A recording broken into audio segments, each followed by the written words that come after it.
The era of the civil wars in Rome brought to the forefront a whole host of personalities with a colorful character. Some of them we know about in detail from texts, others we know only a few facts about, and others have remained behind the scenes. Today, we will talk about Publius Sittius, an Italian businessman who became a condottiere and earned his living by mercenarism. Although Sittius is usually mentioned only briefly in sources, thanks to his wide circle of acquaintances, a surprising amount is known about this man, and we can compile a complete biography of him from birth to death.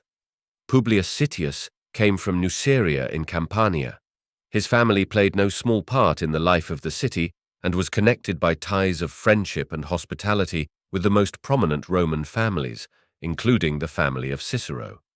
Sittius's father, who bore the same name, remained a supporter of Rome during the Allied War, when a significant portion of Campanian communities defected to the rebellious allies. As a young man, Sittius engaged in a variety of financial transactions, making interest-bearing loans to Italic and provincial communities. Among his debtors were the cities of Cyprus and King Boc of Mauritania. Several risky investments brought his business to the brink of financial collapse, and Sittius, fleeing his creditors, left for distant Spain, where he had some financial interests.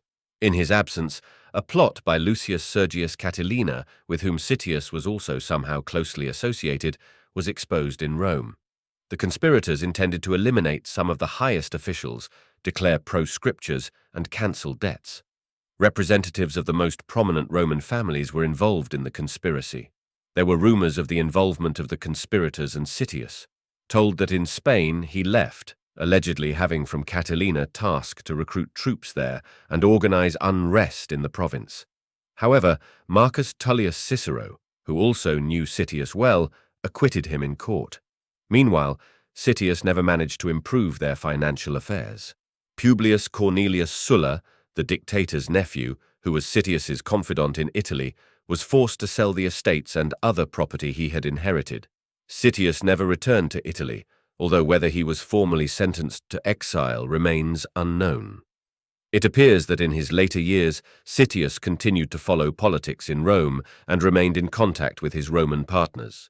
While traveling as governor to Cilicia, Cicero received several letters from his acquaintance Marcus Caelius Rufus, asking him to reclaim from the communities there the money they owed to Sittius.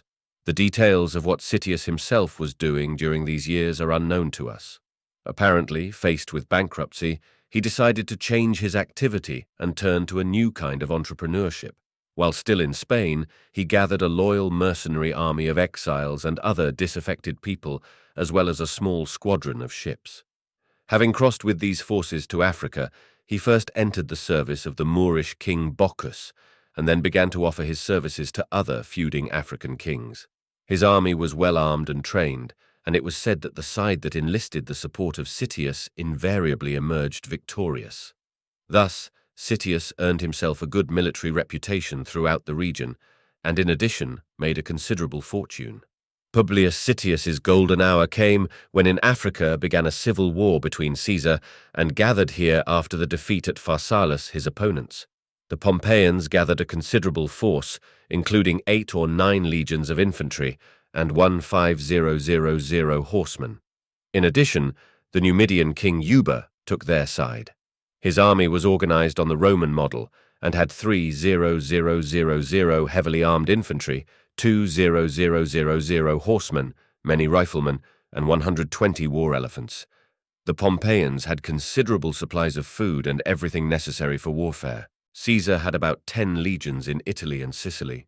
While his army was slowly assembling Lilybaea, he took the 6 legions and 2,000 horsemen already available and crossed into Africa with them. He ordered the rest of the legions to load onto ships as they were assembled and follow him. During the crossing, some of the ships were scattered by bad weather. Having on hand 3,000 infantry and 150 horsemen, Caesar occupied Ruspina and Leptis and was immediately besieged here by vastly superior enemy troops. Pompeian commanders Labienus and Afranius were not able to immediately win over Caesar easy, as they assumed victory and hostilities around Ruspina protracted. Gradually, Caesar was able to gather his scattered forces together, and to the aid of Labienus and Afranius arrived the main groups of Pompeians led by Metellus Scipio. At this time, an unexpected and very significant assistance to Caesar was provided by Sittius. Sources do not give details about the struggle of Sittius against Yuba. It is known only that Sittius managed to capture the fortification, which contained a large food and military warehouse of Yuba. Affairs Pompeians at this time, too, were not brilliant. Caesar, having received a new replenishment from Sicily, moved to active hostilities. The roles were reversed. Now already Caesar led his soldiers in the field, offering the enemy to engage in battle, and Metellus Scipione holed up in the camp at Ucita. He pinned his hopes for the future solely on the arrival of Juba and his forces. Leaving as a flank against the troops of Sittius and Bocchus, his commander Saburu, in early March, Juba finally moved to the aid of the allies with the bulk of his army. His appearance in the theatre of war did not have the expected effect. Both sides continued their fruitless maneuvering. Finally, at the walls of Tapsa was a decisive battle, in which Caesar head-on defeated the army Metellus Scipio and Yuba. About 10,000 people were killed on the battlefield. The same number were wounded and captured. Armed resistance ended there. Utica and other cities of the province opened the gates to Caesar. Those of his adversaries who remained alive sought escape. The subjects of Juba refused to obey their king, and he was forced to commit suicide. About the same days as the Battle of Thapsus, Sittius managed to defeat Sabura. The enemy commander fell on the battlefield. Having won the victory, Sittius went to meet Caesar, and on the way with his small army accidentally came across going to Mauretania, Fausta Sulla, and Afranium. In their detachment was 1,500 horsemen. Sittius, who managed to remain unnoticed, immediately set up an ambush and attacked them before dawn. A few riders managed to ride off into the darkness. The rest were killed or captured. Afranius and Sulla were first captured and then, according to the official version, killed by rebellious soldiers of Sittius. Cassius Dio and some other Roman authors report that it was Caesar who ordered their deaths without trial, having dealt with his opponents by foreign hands. Metellus Scipio and several commanders tried to escape by sea to Spain. The wind carried them to Hippon Regius, where the squadron of Sittius was anchored at the time. When his ship was boarded, Metellus Scipio, in order not to fall alive into the hands of the enemy, threw himself overboard.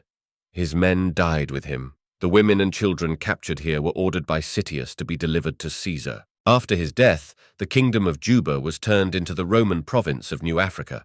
In gratitude for their services, Caesar gave Sittius and Bocchus the lands of King Massinissa, an ally of Juba, in northwestern Numidia. Sittius divided the possessions among his warriors, settling them in 4 cities. These cities, which received the status of Roman colonies, formed an autonomous region within the Roman province. Sittius himself, most likely, settled here, intending to meet quietly approaching old age. 2 years later, after Caesar was killed by conspirators, Massinissa's son, Arabian, returned to Africa. He had previously taken refuge with Sextus Pompey in Spain, where his troops had gained considerable military experience during the ongoing civil war in the province. With these troops, Arabian was able to defeat Bocchus and take from him his father's capital, Sitifis. Arabian then turned against Sittius, and by some ruse, ambushed and killed him. Cicero on this occasion remarked in a letter to Atticus that he did not condemn Arabian at all. During the new civil war, Arabian decided to join the party of Octavian and helped his supporter, the Numidian governor Titus Sextius, to defeat the governor of Africa, a protege of the Senate Quintus Cornicius. Sextius was also supported by former soldiers of Sittius, who were nicknamed the Sittians. Arabian did not remain loyal to his new patron for long. Sextius ordered his assassination, suspecting him of negotiating with the enemy. In all the vicissitudes of the civil wars, the Sittians managed to retain their lands and privileges. Even 100 years later, the names of the local inhabitants known from inscriptions reflected their Italic and Spanish origins. Apparently their ancestors were soldiers of Citium, recruited according to Appian in Italy and Spain. The name of their leader is also preserved in the local toponym, Mount Sittia.